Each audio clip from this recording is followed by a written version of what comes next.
Mami Loves. Una sa lahat, sobra-sobra akong nagpapasalamat sa Panginoon sa pagtupad ng mga pangarap ko na maiharap kita sa altar. At mga ngakong mamahalin, iintindihin, aalagaan, susuportahan, at mga ngakong ikaw lang habang buhay. My dear Dad, John Mark Macmac, Daddy na ngayong araw ay magiging asawa ko na. Sa haba ng journey natin sa loob ng walang taon as couple, sobra akong nagpapasalamat dahil sa dami ng nangyari bago tayo dumating sa araw na to. Everything is worth the wait. God made this day perfect, and today officially begins my lifetime with you. And I'd say I do for the rest of my life. With all that I have, I do. And I will when the sky is falling. John Mark, bukal ba sa loob ang iyong pagparito upang makaisang dibdib si Rose May na iyong pakamamahalin at paglilingkuran habang buhay? Opo, Father. John Mark at Rose May, salitang unconditional, walang kondisyong pagmamahal. I choose you.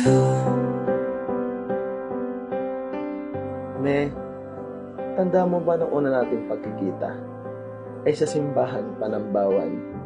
Doon kita niyayang sumimba kasi alam ko na mas kampante ka. Pag sa simbahan tayo nagkita, syempre, first time pa lang nating magkikita at medyo kabado pa ako din. Kasi hindi ko alam ang gagawin ko pagkasimba natin. At nahirapan pa akong mapapayag ka. Pero sa huli, umayag ka din. Kasi cute naman daw ako sa Facebook, sa picture profile ko. Then habang nakikinig tayo sa homily ni Father, napaisip ako, pag naging tayo, papangako ko na ikaw lang talaga. At balang araw, kami naman ang uupo sa harap ng altar at mangangako sa hirap at ginhawa, ikaw at ako lang habang buhay. At ngayong araw na to, natupad na ang mga dalangin ko. Unay nagpapasalamat ako kay God dahil binigay niya sa akin ang lalaking kagaya mo. Lalaking may punong-puno ng pangarap para sa ating bubuuing pamilya. Lalaking ipinag-pray ko. Lalaking mamahalin ako habang buhay. Salamat dahil pinakita mo din sa akin na may pagmamahal na hindi kumukupas, bagkus ay tumitindi. Pagmamahal na sa'yo nakita ang kahulugan. Pagmamahal na walang bagay ang kayang tumbasan. Salamat at meron akong isang ikaw. Salamat, Daddy.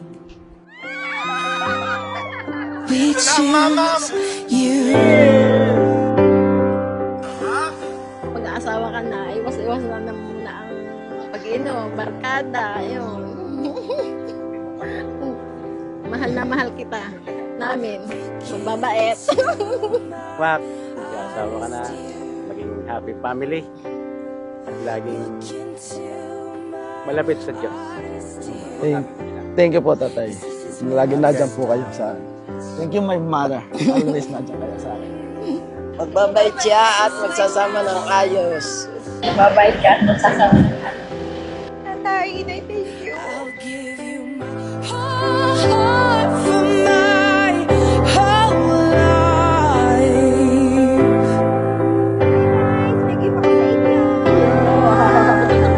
I'll give you my whole heart for my whole life. And this is where it starts. Maparing burger ka sa akin. Ang pagmamahal daw, walang rason na iba bukod sa rasong pagmamahal mismo. Sabihin ni, mamahalin kita hindi dahil sa maraming kondisyong nakikita ko, kundi dahil pinili kong magmahal. Hindi ka na binata, John Mark, mamaya. At Rosemary, hindi ka na rin dalaga mamaya. At ang pagiging binata at pagiging dalaga ay i-give up nyo kapag kayo umuo na mamaya. Ang buhay nyo hindi na para sa inyo lang, kundi para sa isa't isa. Kaya nga napakagandang salitang pag-iisang dibdib. To my future husband, sana magustuhan mo itong gift ko sa'yo. Please wear this at all time. Ingatan mo ito gaya ng pag-iingat mo sa akin. Yung gift ko sa'yo, para ako lang, pinapangarap mo. See you later, Daddy Love. I love you. Para sa pinakamamahal kong asawa.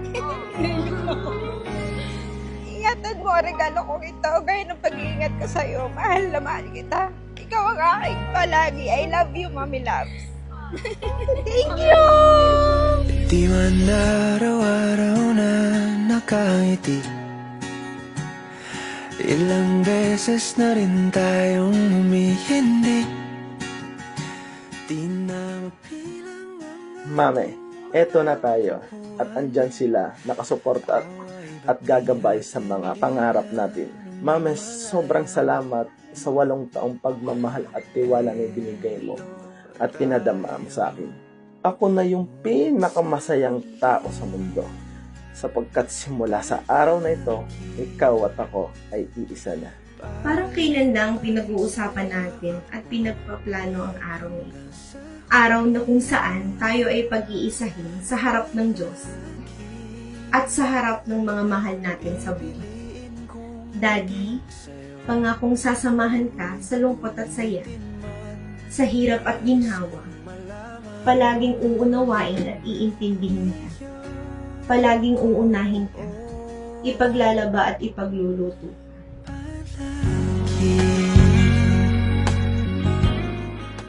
Mahal na mahal kita.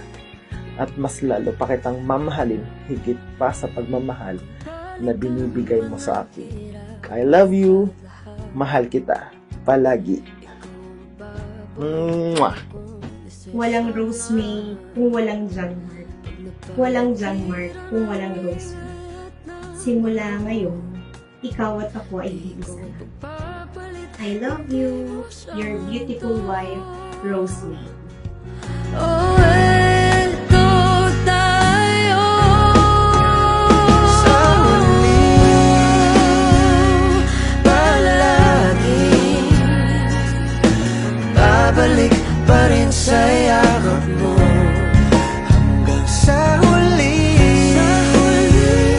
palagi. Rosemary, bukal ba siya daw bang iyong pagparito upang makaisang dibdib si John Mark na iyong pakamamahalin at paglilingkuran habang buhay? Iyo ako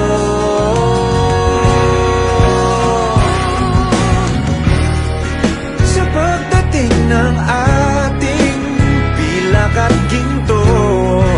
Diamante may abutin, ikaw pa rin aking bituin at tatangi kong dalangin kung sa huling